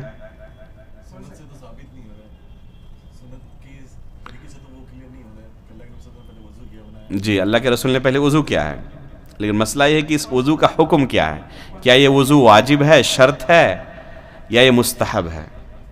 ابن عبد البر رحمہ اللہ نے الاستذکار کے اندر اس مسئلے کو ذکر کیا ہے کہ اس بارے میں تمام علماء کا اتفاق ہے کہ یہ وضو مستحب ہے، واجب نہیں، شرط بھی نہیں۔ اگر پہلے بھول گیا ہے تو بعد میں وضو نہیں کرے گا، بلکہ اسی غسل سے وہ نماز پڑھے گا، اور اس بارے میں کسی کا کوئی اختلاف نہیں ہے، تمام علماء کا اس بارے میں اتفاق ہے۔ علامہ البانی رحمہ اللہ سے بھی اس تعلق سے سوال کیا گیا تو آپ نے غسل جنابت کے بعد وضو کو خلاف سنت قرار دیا، یعنی اگر کوئی پہلے غسل سے پہلے وضو نہ کیا ہو، بھول گیا یا نہیں کیا، تو غسل کے بعد اب اگر وضو کر رہا ہے نماز کے لیے تو یہ خلاف سنت ہے، اس کے لیے اب یہ جائز نہیں ہے، اس کو پہلے کرنا چاہیے تھا وضو، نہیں کیا ہے تو بعد میں نہیں ہے اس کے لیے۔ یہ طہارت کبریٰ ہے، اور وضو کیا ہے؟ طہارت صغریٰ ہے۔ جب طہارت کبریٰ اس نے حاصل کر لیا تو طہارت صغریٰ بدرجہ اولیٰ اسے حاصل ہو چکا ہے، اس لیے الگ سے وضو کرنے کی ضرورت نہیں ہے۔ اگر وضو کرنا تھا تو پہلے کرنا تھا، اب اگر پہلے اس نے وضو نہیں کیا ہے تو بعد میں وضو اب وہ نہیں کرے گا۔ چنانچہ علامہ ابن عبد البر رحمہ اللہ فرماتے ہیں وَهَذَا إِجْمَاعٌ مِّنَ الْعُلَمَاءِ لَا خِلَافَ بَيْنَهُمْ فِيهِ وَالْحَمْدُ لِلَّهِ إِلَّا أَنَّهُمْ مُجْمِعُونَ أَيْضًا عَلَى اسْتِحْبَابِ الْوُضُوءِ قبل الغسل للجنوب تأسيا برسول الله صلى الله عليه وسلم وفيه الأسوة الحسنة ولأنه أعون على الغسل وأما الوضوء بعد الغسل فلا وجه له عند أهل العلم۔ واضح طور پر علامہ ابن عبد البر نے علماء کا اجماع نقل کیا اس بارے میں، اس میں کوئی اختلاف نہیں کہ اگر پہلے وضو نہیں کیا ہے تو بعد میں وضو اب نہیں کرے گا، اور یہ وضو بھی غسل کے اندر جو پہلے کیا ہے وہ مستحب ہے، وہ واجب نہیں ہے، شرط بھی نہیں ہے۔ اس لیے ہم نے کیا کہا کہ اگر صرف نیت کر کے چھلانگ لگا دے ندی میں تو پاک ہو جائے گا وہ، اور اسی غسل سے وہ نماز پڑھ سکتا ہے، الا کہ اگر کوئی ایسا کام کرے جس سے وضو ٹوٹ جاتا ہے تب پھر اس کے لیے وضو کرنا ضروری ہے، اور ابھی بیان کیا جائے گا کہ کن چیزوں کی وجہ سے انسان کا وضو ٹوٹ جاتا ہے۔ تو اگر اس غسل کے بعد مثلا ایک شخص نے غسل کیا اور غسل کے بعد اسے ٹوائلٹ کی ضرورت پڑ گئی، اب گیا ٹوائلٹ ہو تو اس کے بعد اب نماز نہیں پڑھ سکتا، وضو کرے گا تب نماز پڑھ سکتا ہے۔ غسل کے وقت اگر شرمگاہ میں ہاتھ لگ جائے، ڈائریکٹ ٹچ کرے، تو اس وجہ سے بھی کیا ہو جاتا ہے؟ وضو ٹوٹ جاتا ہے، ابھی بیان کیا جائے گا۔ تو غسل کے وقت اس نے احتیاط نہیں برتی اور شرمگاہ کو ہاتھ سے ٹچ کر لیا، تو اب کیا کہا جائے گا؟ اسے وضو کرنا پڑے گا، گرچہ اس نے شروع میں وضو کیا ہو۔ اگر بندے نے شروع میں وضو کیا ہے غسل جنابت سے پہلے، اور غسل کے وقت اس نے کیا کیا؟ شرمگاہ کو ٹچ کیا، تو اب کیا کہا جائے گا اسے کہ پھر دوبارہ تم وضو کرو، اس غسل سے تم نماز نہیں پڑھ سکتے، اس وضو سے جو تم نے غسل جنابت سے پہلے کیا تھا نماز نہیں پڑھ سکتے، تم نے اپنے وضو کو توڑ دیا ہے شرمگاہ کو ہاتھ لگا کر۔ اس لیے اللہ کے رسول کیا کرتے؟ وضو سے پہلے ہی شرمگاہ کو اچھی طرح دھلتے تاکہ بعد میں شرمگاہ پر ہاتھ لگانے کی ضرورت نہ ہو۔ تو اگر کسی نے وضو بھی کیا ہے پہلے اور غسل کے وقت اس نے شرمگاہ کو ہاتھ لگا دیا تو کیا ہو جائے گا؟ اس کا وضو ٹوٹ چکا ہے، اس کا غسل صحیح ہے، وضو کرنے کے بعد ہی پھر نماز پڑھ سکتا ہے، اس غسل سے نماز نہیں پڑھ سکتا، اس وضو سے جو اس نے غسل جنابت سے پہلے کیا ہے اب نماز نہیں پڑھ سکتا۔ تو کوئی بھی سبب ہو جس سے وضو ٹوٹ جاتا ہے، اگر اس غسل کے بعد اس سے وہ صادر ہو جائے تو اس کو دوبارہ وضو کرنا پڑے گا، تب نماز پڑھ سکتا ہے۔ غسل جنابت کا طریقہ پتہ چل گیا. ابھی ایک مسئلہ آتا ہے، اگر کسی کے اوپر ڈبل غسل واجب ہو تب کیا کرے؟ جیسے ڈبل غسل ہو سکتا ہے، جیسے ایک شخص جنبی ہو، بیوی کے ساتھ ہم بستری کیا ہے، اور جمعہ کے دن غسل کرنا وہ واجب سمجھتا ہے. راجح وہ یہی سمجھ رہا ہے کہ جمعہ کے دن غسل کرنا واجب ہے. تو جمعہ کے دن اگر اپنی بیوی سے ہم بستری کیا ہو تو اس کے اوپر ایک غسل ہے یا ڈبل غسل ہے؟ ڈبل غسل ہے، ایک جمعہ کا غسل اور ایک بیوی کے ساتھ ہم بستری کا غسل. یا اسے مستحب بھی مانے تو ایک الگ غسل ہے نا جمعہ کا غسل، اور بیوی کے ساتھ ہم بستری کا غسل، غسل جنابت جو ہے وہ ایک الگ غسل ہے، تو اس کے اوپر دو غسل ہے. تو کیا ایک ہی نیت سے دونوں کو کرنا کافی ہے یا الگ الگ کرنا پڑے گا؟ ایک نیت سے کرنا کافی نہیں ہے. پہلے وہ غسل جنابت کی نیت سے غسل کرے، جب پاک ہو جائے تو دوبارہ جمعہ کی نیت سے غسل کرے، تب اس کا غسل مانا جائے گا کہ اس نے 2 مرتبہ غسل کیا ہے. اور اس بارے میں صحابہ اکرام سے صریح فتویٰ موجود ہے. اس وجہ سے ان مسائل میں قیاس نہیں کر سکتے جہاں پر صحابہ اکرام سے فتویٰ صریح طور پر موجود ہو. شیخ البانی رحمہ اللہ سے بھی پوچھا گیا اس بارے میں، تو آپ نے بھی یہی جواب دیا کہ ایک غسل کافی نہیں ہے، گرچہ ایک نیت سے کر لے، دونوں کی نیت کر لے ایک ساتھ تو کافی نہیں ہے، بلکہ ہر ایک کے لیے الگ الگ غسل کرنا ضروری ہے. تو یہ بندہ پہلے کیا کرے؟ غسل جنابت کر لے اچھی طریقے سے، جب ختم ہو جائے غسل تو دوبارہ اپنے جسم پر دوسری نیت سے پانی بہائے، غسل یوم جمعہ کی نیت سے. الحمدللہ غسل کے بارے میں پتہ چل گیا، پاک ہو گیا وہ. اب نماز پڑھے گا. ایک بندہ جو پاک ہے، جیسے الحمدللہ ہم پاک ہیں، ابھی اگر کسی کا وضو ٹوٹ جائے تو کیا کرے گا؟ اسے وضو کر کے نماز پڑھنا ہے. کیسے وضو کرے گا؟ وضو کا طریقہ کیا ہے؟ وضو کا طریقہ اللہ رب العالمین نے خود قرآن کریم کے اندر بیان کیا ہے اجمالی طور پر. یا ایھا الذین آمنوا اذا قمتم الی الصلاۃ فاغسلوا وجوہکم، اپنے چہرے کو دھلو. جب نماز پڑھنا ہو تمہیں تو کیا کرو؟ اپنے چہرے کو دھلو. وَأَيْدِيَكُمْ إِلَى الْمَرَافِقِ، اور اپنے دونوں ہاتھوں کو کوہنیوں تک دھلو. وَامْسَحُوا بِرُؤُوسِكُمْ، اور اپنے سر کا مسح کرو. وَأَرْجُلَكُمْ إِلَى الْكَعْبَيْنِ، اور اپنے دونوں پیروں کو ٹخنے تک دھلو. تو یہ وضو کے اعضاء ہیں، چہرہ، دونوں ہاتھ، سر اور پیر. یہ وضو کے کیا ہے؟ اعضاء ہیں. ان اعضاء کو دھلنا ضروری ہے. جن 4 اعضاء کا تذکرہ کیا گیا ہے ان بارے میں سب کا اتفاق ہے کہ ان تمام اعضاء کا دھلنا وضو میں ضروری ہے، اس کے بغیر کسی کا وضو نہیں ہو سکتا. رہی بات کہ بالفعل اللہ کے رسول صلی اللہ علیہ وسلم سے وضو کا کون سا طریقہ ثابت ہے. اللہ رب العالمین نے رسول اللہ صلی اللہ علیہ وسلم کو لوگوں کے درمیان دین سکھانے کے لیے بھیجا تھا، اور رسول اللہ صلی اللہ علیہ وسلم نے باضابطہ اپنے اقوال کے ذریعے، افعال کے ذریعے صحابہ اکرام کو سکھایا کہ کیسے وضو کرنا ہے. پریکٹیکل اللہ کے رسول نے تعلیم دی.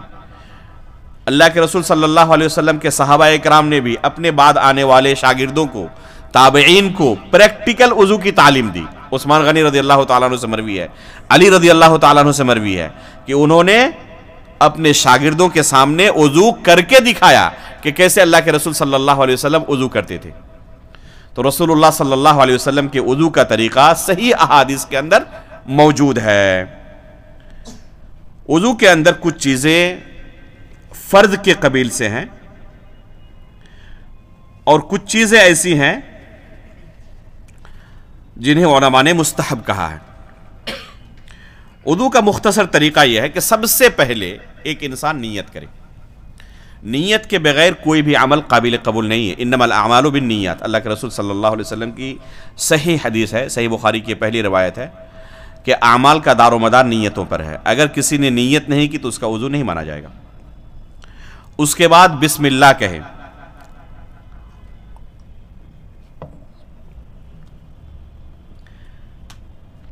بسم اللہ کے بارے میں جمہور کا مسلک یہ ہے کہ یہ مستحب ہے، اور بہت سارے علماء نے اسے فرض بھی قرار دیا ہے، جیسے کہ حسن بصری، امام اسحاق بن راہویہ، امام احمد بن حنبل رحمہ اللہ، وغیرہ کا موقف یہ ہے کہ یہ بسم اللہ کہنا فرض ہے، اس کے بغیر کسی کا وضو درست نہیں مانا جائے گا۔ علامہ البانی، علامہ شوکانی وغیرہ نے بھی اسی کو راجح قرار دیا ہے، لیکن جمہور کا موقف یہ ہے کہ یہ واجب اور فرض نہیں ہے بلکہ مستحب ہے۔ اگر کوئی بھول جائے تو کوئی حرج نہیں ہے، اس کا وضو درست ہے، البتہ جان بوجھ کر نہیں چھوڑنا چاہیے۔ اس کے بعد کیا کریں؟ بسم اللہ کہنے کے بعد سب سے پہلے اپنے دونوں ہاتھوں کو دھلے، اپنے دونوں ہاتھوں کو یہاں تک دھلے، اس لیے کہ اسے پانی کو چھونا ہے، ہاتھ ڈالنا ہے، دوسرے اعضاء کو دھلنا ہے۔ اگر یہ ناپاک رہے تو دوسرے اعضاء بھی ناپاک ہو جائیں گے۔ اگر گندگی لگی ہوئی ہو، پیشاب پاخانہ ہے، کوئی دوسری چیز لگی ہوئی ہو، اور اس سے دوسرے اعضاء کو دھلے یا پانی میں ہاتھ ڈالے تو کیا ہو جائے گا؟ وہ تمام اعضاء ناپاک ہو جائیں گے۔ اس لیے سب سے پہلے اچھی طرح اپنے دونوں ہاتھوں کو دھل لیں۔ دونوں ہاتھوں کو دھلنے کے بعد منہ میں پانی ڈالے اور ناک میں پانی ڈالے، کلی کرے، ناک میں پانی ڈالے۔ ناک اور منہ کے لیے الگ الگ پانی ڈالنا ہے یا ایک ہی ساتھ ایک چلو میں دونوں میں پانی ڈالنا ہے؟ جی کیا آپ لوگوں کا عمل ہے؟ ایک ساتھ کرتے ہیں، الگ الگ نہیں کرتے؟ الحمدللہ، یہی طریقہ رسول اللہ صلی اللہ علیہ وسلم سے صحیح حدیث سے ثابت ہے۔ چنانچہ صحیح بخاری اور صحیح مسلم دونوں کے اندر رسول اللہ صلی اللہ علیہ وسلم سے مضمضہ اور استنشاق یعنی منہ میں پانی ڈالنے اور ناک میں پانی ڈالنے کا جو طریقہ مروی ہے وہ یہی ہے کہ اللہ کے رسول ایک چلو پانی لیتے اور منہ کے اندر بھی ڈالتے اسی سے، اور اسی چلو سے ناک کے اندر بھی پانی ڈالتے، اور پھر منہ کے اندر پانی ڈال کر اسے ہلاتے، صاف کرتے، اور ناک کو بھی بائیں ہاتھ سے صاف کرتے۔ تو یہ طریقہ تھا۔ ناک کے لیے اور منہ کے لیے الگ الگ پانی نہیں لیتے۔ بعض لوگ کیا کرتے ہیں، منہ میں 3 مرتبہ پانی ڈالتے ہیں، ناک کے لیے الگ سے 3 مرتبہ پانی لیتے ہیں، اس طرح 6 مرتبہ پانی لیتے ہیں۔ یہ طریقہ بعض احادیث کے اندر موجود ہے جو کہ ثابت نہیں ہے، ضعیف ہیں۔ بعض احادیث کے اندر یہ طریقہ موجود ہے لیکن ثابت نہیں ہے، ضعیف ہے۔ اور صحیح بخاری اور صحیح مسلم کے اندر بالکل صحیح سند سے رسول اللہ صلی اللہ علیہ وسلم کے وضو کا جو طریقہ مروی ہے وہ یہ ہے کہ ایک چلو پانی لیتے اور اللہ کے رسول منہ کے اندر اور ناک کے اندر دونوں کے اندر ڈالتے تھے اسی چلو سے۔ چنانچہ عبداللہ بن زید رضی اللہ تعالی عنہ کی روایت ہے، فرماتے ہیں مضمض واستنشق من کفۃ واحدہ، کہ ایک چلو سے ہی اللہ کے رسول نے مضمضہ اور استنشاق کیا، منہ کے اندر اور ناک کے اندر پانی ڈالا۔ امام بخاری رحمہ اللہ اس حدیث پر باب قائم کرتے ہیں، باب من مضمض واستنشق من غرفۃ واحدہ، کہ جس نے ایک چلو سے منہ کے اندر اور ناک کے اندر پانی ڈالا۔ شیخ زبیر علی زئی رحمہ اللہ نے ایک حدیث کو صحیح قرار دیا ہے جس میں الگ الگ پانی لینے کا تذکرہ ہے۔ حالانکہ یہ حدیث صحیح نہیں ہے، بہت سارے لوگوں کو اس حدیث سے غلط فہمی ہوتی ہے، اور شیخ کی تصحیح کی وجہ سے بہت سارے لوگ سمجھتے ہیں کہ یہ حدیث صحیح ہے، حالانکہ اس حدیث کے اندر واضح علت موجود ہے، وہ حدیث ثابت نہیں ہے۔ میں نے ایک مستقل مضمون اس بارے میں لکھا ہے جو کہ فری لانسر کے ویب پورٹل پر موجود ہے، وضو میں ناک اور منہ میں پانی ڈالنے کا طریقہ، یہ اس کا عنوان ہے۔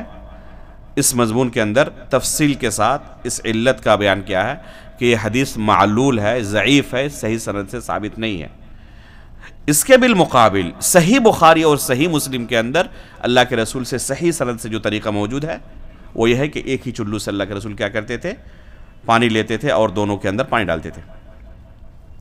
اس کے بعد پورے چہرے کو دھلنا ہے۔ چہرہ کسے کہتے ہیں؟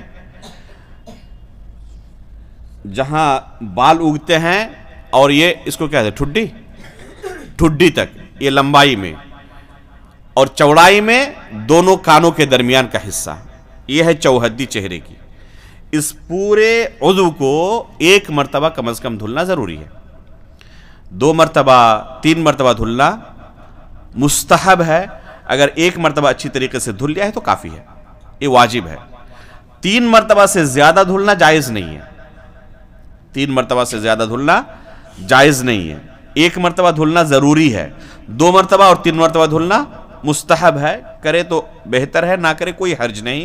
اگر 1 مرتبہ اچھی طرح دھل لیا ہے تو اس کا وضو درست ہے۔ 3 مرتبہ سے بھی اگر کوئی زیادہ دھلے اور کسی کو اطمینان نہ ہو، وسوسہ ہو سکتا ہے کوئی جگہ خشک رہ گئی ہو، تو یہ طریقہ درست نہیں ہے۔ حدیث کے اندر اسے ظلم سے تعبیر کیا گیا ہے کہ ایسا شخص ظلم کرتا ہے وضو کرتے وقت، اس لیے اس سے پرہیز کرنا چاہیے۔ خصوصاً چہرے کے دھلتے وقت اگر کسی کی داڑھی ہے تو داڑھی کے اندر پانی پہنچ جائے، خیال کرنا چاہیے، داڑھی کے اندر پانی پہنچ جائے۔ اس لیے تخلیل اللحیہ کا تذکرہ فقہا کرتے ہیں کہ اگر خصوصاً گھنے داڑھی ہوں کسی کے تو ایسے شخص کو چاہیے کہ بالوں کا خلال کر کے، تخلیل کر کے پانی کو پہنچا دے۔ اس کے بعد اپنے دونوں ہاتھوں کو کہنی تک دھلنا ہے، یہ کہنی شامل رہے گی دھلنے میں۔ اگر کہنی خشک رہ گئی تو اس کا وضو درست نہیں ہے۔ کیا کہنی کے اوپر بھی دھلنا ہے؟ بعض لوگ بغل تک دھلتے ہیں، یہ درست نہیں ہے۔ اللہ کے رسول صلی اللہ علیہ وسلم سے ایسا عمل ثابت نہیں ہے۔ بعض لوگ کہتے ہیں کہ ابو ہریرہ رضی اللہ تعالیٰ عنہ کو یہ عمل تھا، تو یہ عمل اللہ کے رسول صلی اللہ علیہ وسلم سے ثابت نہیں ہے اور دوسرے صحابہ اکرام سے بھی ثابت نہیں ہے، اس لیے اصل کہنی تک ہی دھلنا ہے۔ اس کے بعد اپنے سر کا 1 مرتبہ مسح کرنا ہے، اور سر کے مسح کے اندر دونوں کانوں کا مسح کرنا داخل ہے۔ اللہ کے رسول فرماتے ہیں الاذنان من الرأس، کہ دونوں کان سر کا حصہ ہیں۔ وضو کے اندر شریعت نے دونوں کانوں کو سر کا حصہ مانا ہے، حالانکہ اصل یہ کان سر کے اندر نہیں، چہرے کے اندر ہے، لیکن وضو کے اندر شریعت نے اس کو کس کا حصہ مانا ہے؟ سر کا حصہ مانا ہے۔ اس لیے جب سر کا مسح کرے گا تو اس کے ساتھ دونوں کانوں کا مسح کرے گا۔ چہرے کو جب دھلے گا اس کے ساتھ کان کو نہیں دھلے گا۔ بعض لوگ کہتے ہیں کہ نہیں، کان الگ حصہ ہے، اور اس کے لیے کیا دلیل دیتے ہیں؟ کہتے ہیں کہ اللہ کے رسول کی دعا ہے سجد وجہی للذی خلقہ وشق سمعہ وبصرہ بحولہ وقوتہ فتبارک اللہ احسن الخالقین۔ تو کہتے ہیں کہ دیکھ اللہ کے رسول نے اس میں وجہ کا تذکرہ کیا، سمع کا تذکرہ کیا الگ سے، تو وجہ کے ساتھ بصر اور سمع کا تذکرہ کیا۔ پتہ چلا کہ بصر، آنکھ اور کان دونوں چہرے کے اندر شامل ہیں، تو گرچہ چہرے کے اندر شامل ہو لیکن وضو کے مسئلے میں شریعت نے اسے چہرے کا نہیں بلکہ سر کا حصہ مانا ہے۔ اس لیے اس بارے میں خصوصی حدیث وارد ہے الاذنان من الرأس، اور یہ حدیث حسن درجے کی ہے کہ دونوں کان یہ سر کے ساتھ ہیں، اس لیے جب سر کا مسح کیا جائے تو دونوں کانوں کا بھی مسح کیا جائے، اور دونوں کانوں کے مسح کے لیے الگ سے پانی نہ لیا جائے۔ جب من الرأس کہا تو اسی میں یہ شامل ہے، اس لیے جب پانی لے گا سر کے مسح کے لیے تو اسی پانی سے سر کا بھی مسح کرے گا، دونوں کانوں کا بھی مسح کرے گا۔ سر کے مسح کا کیا طریقہ ہے؟ اس بارے میں حد سے زیادہ ہمارے معاشرے کے اندر بخالت دکھائی دیتی ہے۔ بعض لوگ بڑے بخیل ہوتے ہیں سر کا مسح کرنے میں، خصوصاً بال ایک دم اچھی طرح جھاڑے ہوئے ہوں، کنگھی کیے ہوئے ہوں، تو چاہتے ہیں کہ کنگھی خراب نہیں ہونی چاہیے، چاہے وضو مکمل ہو یا نہ ہو، نماز ہو یا نہ ہو، لیکن کنگھی خراب نہیں ہونی چاہیے۔ اس لیے کوشش کرتے ہیں کہ اس طریقے سے مسح کیا جائے کہ صرف 2-4 بالوں تک ہاتھ پہنچ جائے، پانی کی تری پہنچ جائے، کافی ہے۔ اس کو حقیقت میں مسح کرنا نہیں کہتے۔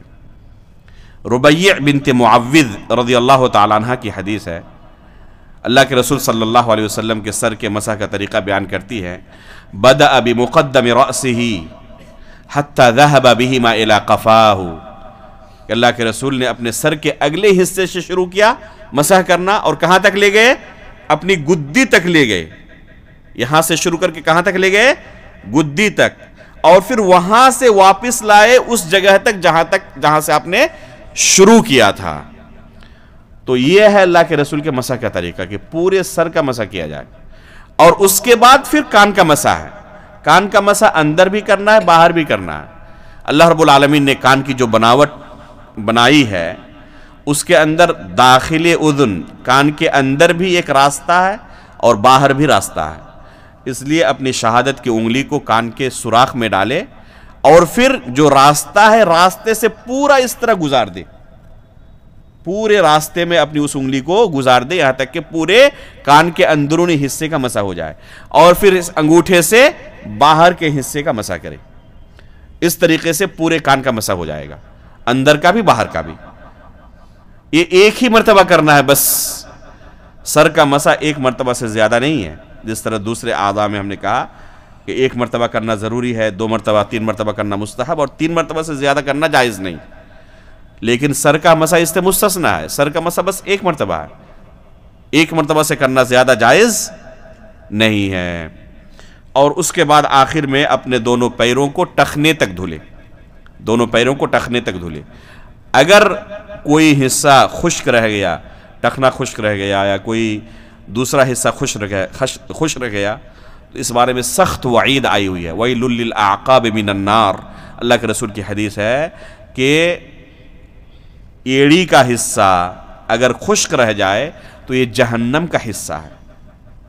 تو اس بارے میں سخت وعید آئی ہوئی ہے.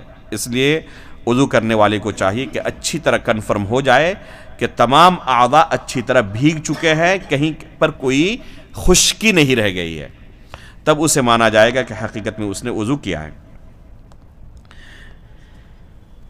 اس کے بعد اور چند چیزیں ہیں وضو کرتے وقت جن کا خیال کرنا چاہیے. جن میں سے پہلی چیز ہے کہ پیر اور ہاتھ کی انگلیوں کے درمیان خلال کر لے تاکہ کہیں پر خشکی نہ رہ جائے.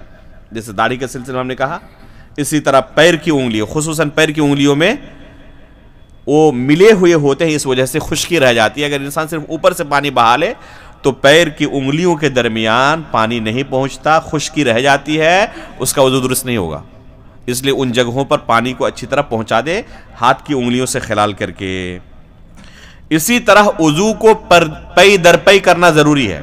جو وضو کا طریقہ بیان کیا گیا, اگر کوئی پئی در پئی نہ کرے, وضو کر رہا تھا, آدھا ہوا, ابھی چہرہ دھلا ہے صرف یا ہاتھ دھلا ہے, اسی دوران فون آ گیا, آیا آدھا وضو کر کے آدھے گھنٹے تک بات کی اس سے اور جا کے پھر باقی آدھے وضو کو پورا کر رہا ہے, اس کا وضو ہوگا؟ اس کا وضو نہیں ہوگا. یہ پیدر پہ نہیں ہوا. پیدر پہ کرنا ضروری ہے. آخر تک شروع کیا ہے تو لگاتار کرتے ہوئے وضو کو مکمل کر لے.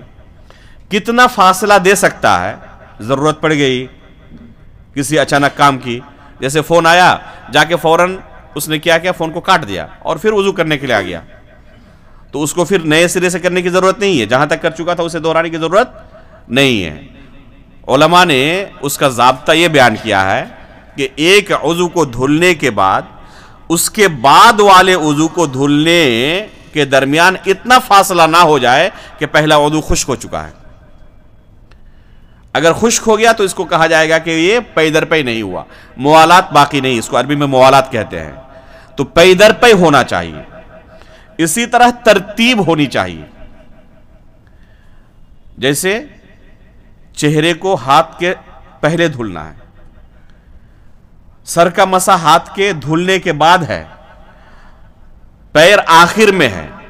اگر کسی نے پیر سے شروعات کی تو اس کا وضو درست نہیں ہے. کسی نے سر کا مسح پہلے کر لیا, پیر بعد میں دھلا, اس کا وضو درست نہیں ہے. تو جس ترتیب سے اللہ کے رسول نے وضو سکھایا ہے اسی ترتیب کے ساتھ کرنا ضروری ہے. اس ترتیب کا کیا اثر ظاہر ہوگا؟ اب کوئی کہہ سکتا ہے کیا کوئی ایسا بندہ بھی ہو سکتا ہے جو بغیر ترتیب کے وضو کرے؟ حقیقت میں کوئی ایسا سوچ بھی نہیں سکتا کہ بغیر ترتیب کے وضو کرے. تو پھر اس مسئلے کو فقہاء الگ سے کیوں ذکر کرتے ہیں؟ اس کی وجہ یہ ہے کہ بسا اوقات بعض لوگ بغیر ترتیب کے وضو کرتے ہیں. کیسے؟ وضو کیا اس نے، جب پیر دھل لیا تب دیکھ رہا ہے، یا پیر کے دھلنے سے پہلے دیکھ رہا ہے کہ ہاتھ کا کچھ حصہ خشک ہے، تو اب کیا کیا اس نے، بعد میں اس کو دھل لیا. یہ پیدر پہ ہو، یہ ترتیب کے ساتھ ہوا. اس نے ہاتھ کو کب دھلا؟ پیر کے دھلنے کے بعد دھلا، یا سر کے مسح کے بعد دھلا. حالانکہ ہاتھ کو کب دھلنا ہے؟ چہرے کے بعد دھلنا ہے فوراً. ترتیب بگڑ گئی نا، اس کا وضو درست نہیں ہے. ترتیب کے ساتھ ضروری ہے، بغیر ترتیب کے وضو درست نہیں ہے. تو یہ ہے ترتیب. اسی طرح ایک چیز اور دھیان دینے کی ہے کہ وضو کرتے وقت صرف پانی نہ بہا دے. سردی کے موسم میں آپ دیکھیں گے، ابھی سردی آ بھی رہی ہے، کہ آپ صرف پانی بہا دیں تو لگتا ہے کہ ابھی چمڑے تک پانی پہنچا ہی نہیں، اوپر سے چلا گیا ہے. ہوتا ہے نہیں ہوتا ایک دم؟ تو ایسے موقع پر چاہیے کہ رگڑ لے یہاں تک کہ چمڑے تک پانی پہنچ جائے. بہت ساری خواتین نیل پالش کا استعمال کرتی ہیں. وہ اچھی طرح سنیں، کسی بھی ایسے نیل پالش کا یا چمڑے کے اوپر کسی پالش کا استعمال کرنا جائز نہیں ہے، یا ناخن پر جائز نہیں ہے جس سے ناخن تک یا چمڑے تک پانی پہنچ نہ سکے. اگر پانی نہ پہنچ سکے تو وضو درست نہیں ہوگا، آپ کی نماز درست نہیں ہوگی. اس لیے اگر کوئی پالش وغیرہ کا استعمال کر رہے ہو، چاہے چمڑے پر ہو، چاہے ناخن پر ہو، چاہے کسی دوسری جگہ پر ہو، تو کنفرم ہو جائے اچھی طرح سے کہ وہ واٹر پروف نہیں ہونا چاہیے. اگر واٹر پروف ہے تو اس سے کیا ہوگا، ناخن تک یا چمڑے تک پانی نہیں پہنچ پائے گا، اور اس سے اس کا وضو درست نہیں ہوگا. اگر کوئی وضو نہ کر سکے تو کیا اس کے لیے کوئی دوسرا آپشن ہے؟ کوئی غسل نہ کر سکے، بہت زیادہ سردی ہے، اتنی زیادہ سردی ہے کہ ہمت ہی نہیں ہو رہی ہے کہ اس پانی میں ہم وضو کر سکتے ہیں یا غسل کر سکتے ہیں. خصوصاً غسل کی اگر کسی کو ضرورت ہو، جنوری کے مہینے میں، دسمبر کے آخر میں حد سے زیادہ سردی پڑتی ہے. ایسا محسوس ہوتا ہے کہ اگر اس پانی سے ہم نے غسل کیا تو خون جم جائے گا، وفات بھی ہو سکتی ہے. وفات بھی اگر نہ ہو تو بیمار پڑ سکتے ہیں، اور اس کے پاس پانی گرم کرنے کا کوئی دوسرا آپشن بھی نہ ہو. بہت سارے علاقوں میں، بہت سارے گھروں میں پانی گرم کرنے کا کوئی آپشن نہیں رہتا ہے. مدرسوں کے اندر طلبہ کے لیے کوئی آپشن نہیں رہتا ہے. تو اگر انہیں غسل کی ضرورت ہو اور پانی اس قدر ٹھنڈا ہو کہ استعمال کرنا اس کے لیے بہت مشکل ہو، تو ایسی صورت میں شریعت نے اس کے لیے رخصت دی ہے کہ ایسا بندہ تیمم کر لے. اس کے لیے یہ تیمم غسل کا بدل ہے، وضو کا بھی بدل ہے. اگر کسی کو وضو کی ضرورت ہو، پانی میسر نہ ہو، یا پانی میسر ہو لیکن استعمال کرنا ممکن نہ ہو، جیسے اگر کوئی دریائی سفر میں ہو تو پانی تو قریب ہے لیکن اگر لینے جائے گا تو مر جائے گا. پانی قریب ہوتے ہوئے بھی استعمال کرنا اس کے لیے مشکل ہو رہا ہے. تو ایسی صورت میں کیا کرے؟ وہ تیمم کر سکتا ہے. اگر پانی میسر نہ ہو یا میسر ہو لیکن استعمال کرنا ممکن نہ ہو، کسی بھی سبب سے، بیماری کی وجہ سے ہو، یا کسی دوسرے کا پانی ہے اور وہ اجازت نہیں دے رہا ہے استعمال کرنے کے لیے، ظاہر سی بات ہے کہ چوری کر کے پانی استعمال نہیں کر سکتا، جائز نہیں ہے. تو ایسی صورت میں شریعت نے رخصت دی ہے تیمم کی. یہ شریعت کی آسانی ہے. خصوصاً نماز کے مسئلے میں شریعت نے جو رخصت دی ہے، ڈھیل دی ہے، وہ کسی دوسری عبادت پہ آپ کو نہیں ملے گی. تو نماز کے اندر شریعت نے حد سے زیادہ رخصت بھی دی ہے اور حد سے زیادہ سختی بھی دکھائی ہے. جب تک عقل باقی ہے نماز چھوڑ نہیں سکتے، وقت کے اندر پڑھنا ضروری ہے.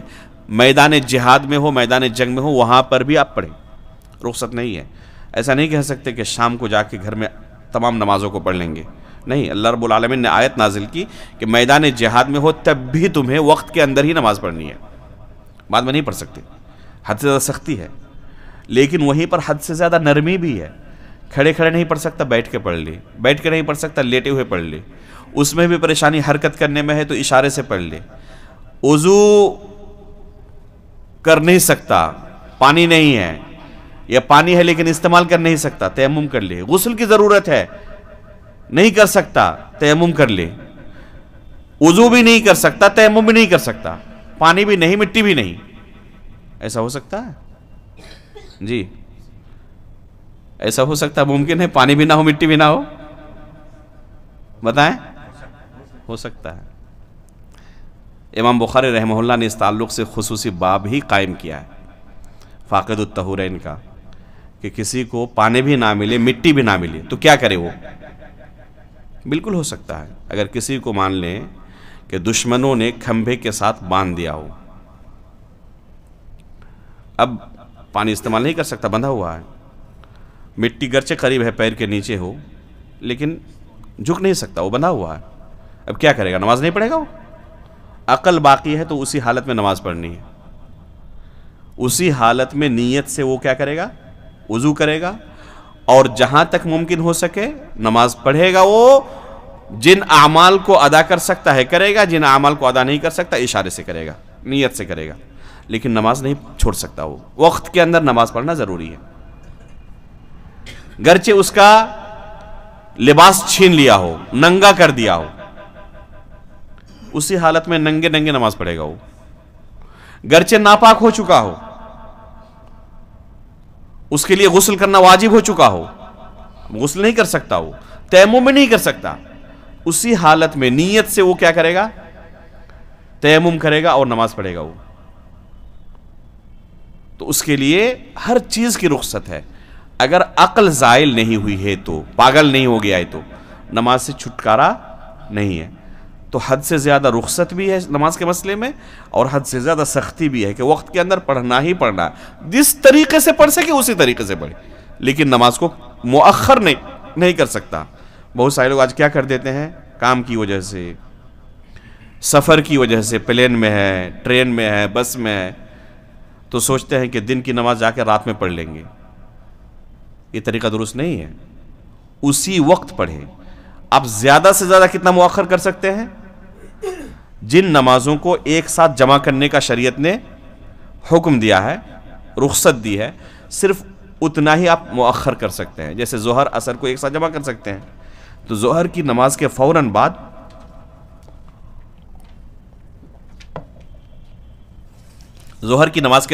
آپ کیا کر سکتے ہیں؟ عصر پڑھ سکتے ہیں ضرورت کے وقت، گرچہ آپ مسافر نہ ہو تب بھی، اگر ضرورت مند ہے کوئی تو ضرورت مند ایسا کر سکتا ہے، کوئی حرج نہیں ہے، ٹھیک ہے۔ اسی طرح ظہر کی نماز کو اور عصر کی نماز کو، ظہر کی نماز کو اور عصر کی نماز کو مؤخر کر سکتا ہے، کب تک؟ عصر کی نماز کے آخری وقت تک۔ لیکن عصر کی نماز کا وقت ختم ہو گیا، سورج غروب ہو گیا، اور اس نے ظہر کی عصر کی نماز نہیں پڑھی ہے، شیخ الاسلام علامہ ابن تیمیہ رحمہ اللہ فرماتے ہیں کہ 1000 بار بھی اس نماز کو پڑھے تب بھی کوئی فائدہ نہیں ہے، اس سے پہلے پڑھنا چاہیے تھا۔ کوئی کہے کہ بہت زیادہ مشغول تھا، بہت زیادہ مجبوری تھی، تو ظاہر سی بات ہے کہ میدان جہاد سے زیادہ مجبوری نہیں ہو سکتی اس کی، اور اللہ رب العالمین نے میدان جہاد کے لیے بھی حکم دیا، وَإِذَا كُنْتَ فِيهِمْ فَأَقَمْتَ لَهُمُ الصَّلَاةَ فَلْتَقُمْ طَائِفَةٌ، لمبی آیت ہے۔ اللہ رب العالمین نے میدان جہاد کے اندر بھی وقت کے اندر نماز پڑھنے کا حکم دیا۔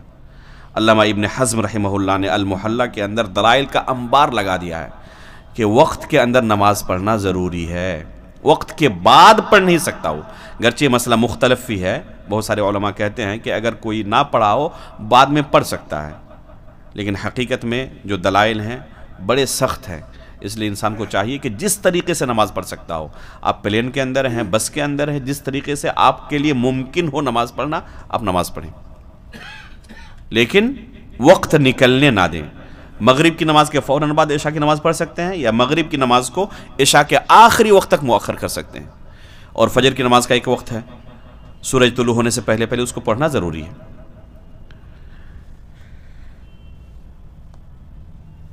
تو یہ چند اہم احکام و مسائل تھے۔ تیمم کا طریقہ کیا ہے؟ تیمم کا طریقہ اگر اختصار کے ساتھ کہا جائے تو بسم اللہ کہہ کر زمین پر ہاتھ مارے، ایک تو نیت ہونی چاہیے تیمم کی، اس کے بعد بسم اللہ کہے اور زمین پر ہاتھ مارے اپنے دونوں ہتھیلیوں کو، صرف ایک مرتبہ سے زیادہ نہیں۔ اس کے بعد اپنے داہنے ہاتھ کی ہتھیلی کو، اس حصے کو بائیں ہاتھ سے مسح کرے۔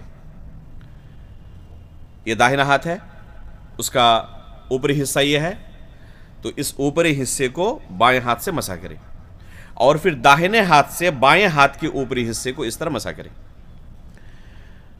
اور پھر اپنے چہرے کو دونوں ہاتھوں سے اس طرح مسح کر لے، اپنے چہرے کو دونوں ہاتھ سے اس طرح مسح کر لے، اور وضو کے بعد کے جو اذکار ہیں پھر ان اذکار کو پڑھے۔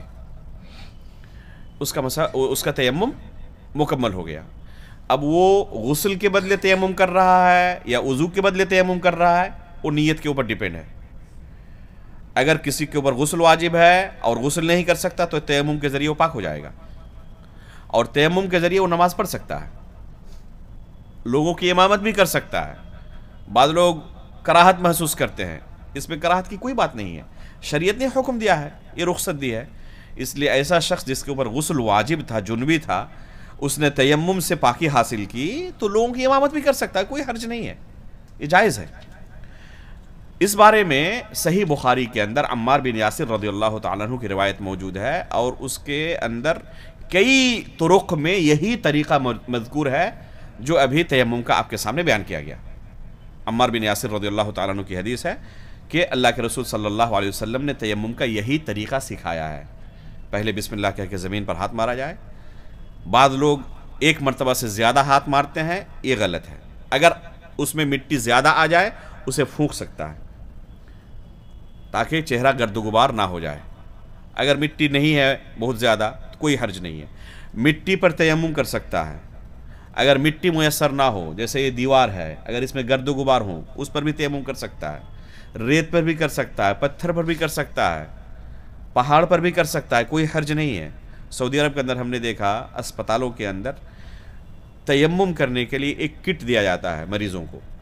اس میں ہوتا کیا ہے، اس میں جالی نما وہ دھاگے ہوتے ہیں، اور اس میں گرد و غبار ہوتے ہیں ہلکے پھلکے، جس سے ایک مریض تیمم کر کے نماز پڑھ سکے۔ ہر اسپتال کے اندر ہم نے دیکھا اسی طرح، جو مریض وہاں پہ داخل ہوتے ہیں تو اس طریقے سے وہ تیمم کر کے نماز پڑھتے ہیں، تو کوئی حرج نہیں ہے، یہ جائز ہے کسی بھی چیز سے۔ ضروری نہیں کہ مٹی ہی ہو، اگر مٹی کے علاوہ کوئی دوسری چیز ہو جس میں گرد و غبار ہے تو ان چیزوں پر بھی ہاتھ مار کر وہ تیمم کر سکتا ہے۔ اگر خاتون ہے، گھر سے باہر جیسے شہروں کے اندر مٹیاں نہیں ملتی ہیں، بہت مشکل سے مٹیاں ملتی ہیں، تو اگر کوئی گھر میں تھوڑا سا کوئی ڈھیلا رکھ لے تو اسی ڈھیلے پر ہاتھ مار کر وہ تیمم کر سکتی ہیں، کوئی حرج نہیں ہے۔ اس کے بعد آخر میں کن چیزوں سے وضو ٹوٹ جاتا ہے جاننا ضروری ہے۔ بہت سارے ایسے اعمال ہیں جن اعمال کی وجہ سے انسان کا وضو ٹوٹ جاتا ہے۔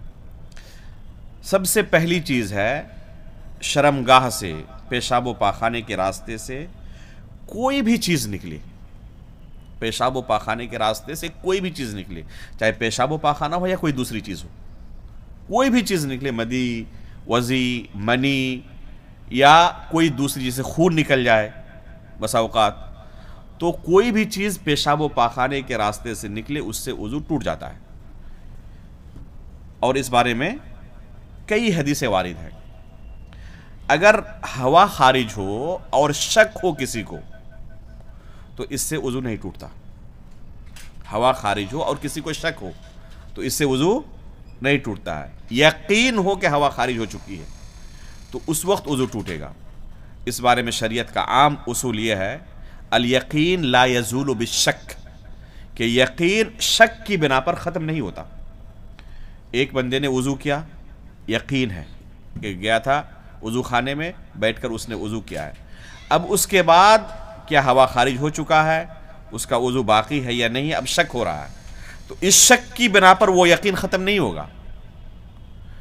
وہ یقین کب ختم ہوگا؟ جب اس کے بالمقابل دوسرا یقین آ جائے، یعنی یقین ہو جائے کہ وضو ٹوٹ چکا ہے۔ اس لیے ابھی اگر آپ نے مغرب کے وقت وضو کیا ہے، اب عشاء کی نماز کے وقت آپ کو شک ہو رہا ہے کہ میرا وضو باقی ہے یا نہیں ہے، ٹھیک ہے، کنفرم آپ نہیں ہیں وضو باقی ہے یا نہیں، بلکہ آپ کو شک ہے، پتہ نہیں، ہو سکتا ہے وضو ٹوٹ بھی گیا ہو سکتا ہے باقی بھی ہو، تو ایسی صورت میں اسی وضو سے آپ عشاء کی نماز پڑھ سکتے ہیں، کیونکہ مغرب کے وقت وضو کا کرنا یقین ہے، اس کے بعد وضو کا ٹوٹنا شک ہے، اس وجہ سے آپ اسی وضو سے نماز پڑھ سکتے ہیں، اس میں کوئی حرج نہیں، الیقین لا یزول بالشک۔ لیکن اگر کسی کو وضو کرنے کے بارے میں شک ہو جائے، مثال کے طور پر ایک بندہ جمعہ کی نماز کے لیے آیا، ٹھیک ہے، اب مسجد میں داخل ہوتے وقت اسے شک ہو رہا ہے کہ غسل تو کیا تھا گھر میں، اب پتہ نہیں اس وقت وضو کیا ہے نہیں کیا، شک ہو رہا ہے، ٹھیک ہے۔ اب شک کی بنا پر کیا کہا جائے گا کہ اس کو بغیر وضو کے نماز پڑھنے کی اجازت ہوگی؟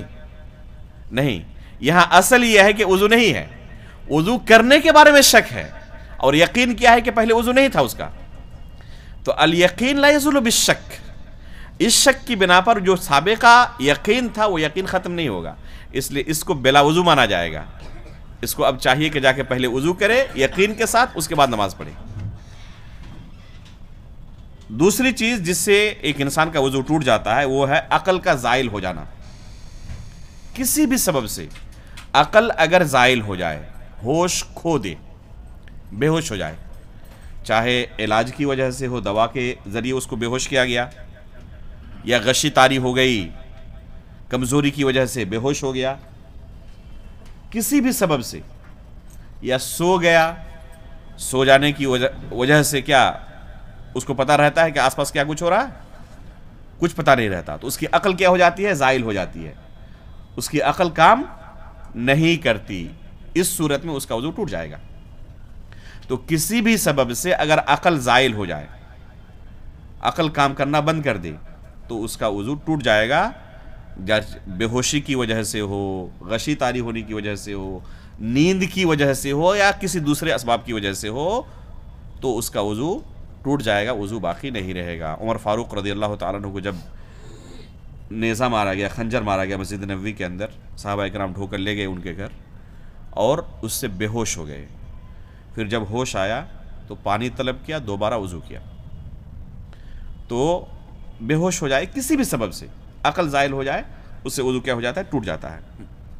تیسری چیز ہے ڈائریکٹ اپنے شرمگاہ کو ٹچ کرے، ہاتھ لگائے، یہ ڈائریکٹ کہا ہم نے، اس وجہ سے کہ اگر انڈائریکٹ ہو، کپڑے کے اوپر ہاتھ لگائے تو اس سے وضو نہیں ٹوٹتا، راجح قول کے مطابق۔ اس بارے میں شدید اختلاف ہے کہ شرمگاہ کو ہاتھ لگانے میں کس صورت میں وضو ٹوٹے گا، کس صورت میں نہیں ٹوٹے گا، اس بارے میں شدید علماء کے درمیان اختلاف ہے، دلائل کی وجہ سے اور احادیث جو وارد ہیں اس مسئلے میں، ان احادیث کی صحت اور ضعف کی وجہ سے۔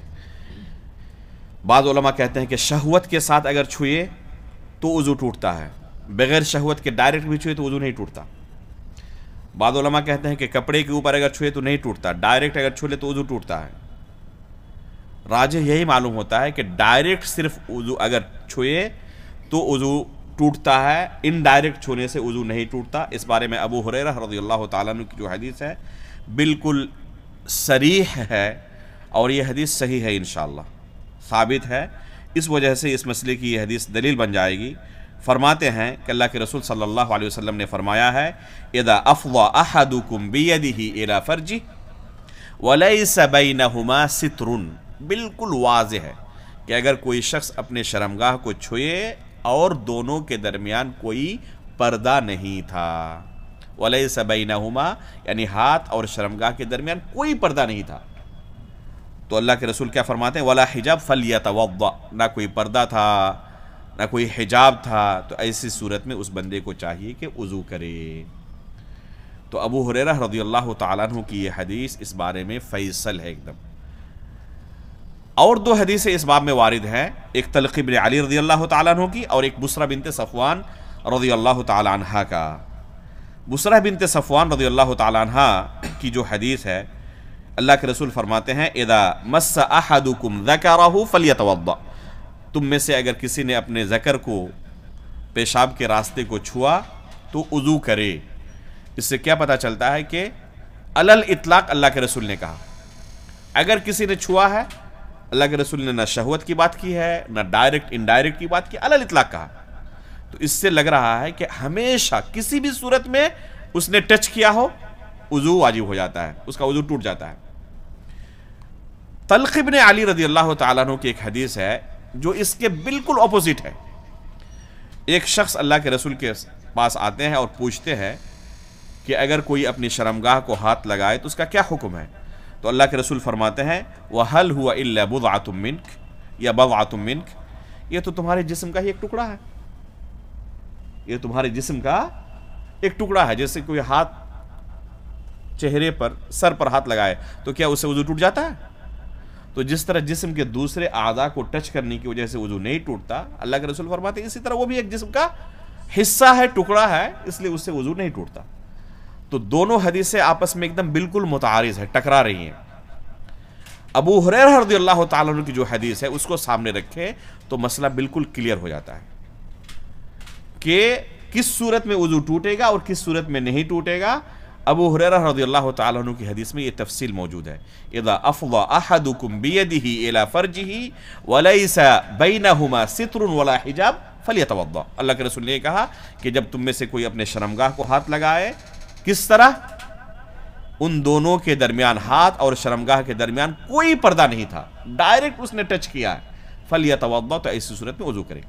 تو اس لیے ہم کہیں گے کہ اگر کسی نے ڈائریکٹ ٹچ کیا ہے تو ایسی صورت میں اس پر وضو واجب ہے، ڈائریکٹ ٹچ نہیں کیا ہے وضو واجب نہیں ہوگا۔ اگر شہوت کے ساتھ بھی چھوا ہو تب بھی وضو واجب نہیں ہے، الا کہ شرمگاہ سے کوئی چیز نکل گئی ہو، مزی، منی، ودی کچھ نکل گیا ہو تو نکلنے کی وجہ سے اس پر وضو واجب ہوا، ٹچ کرنے کی وجہ سے نہیں۔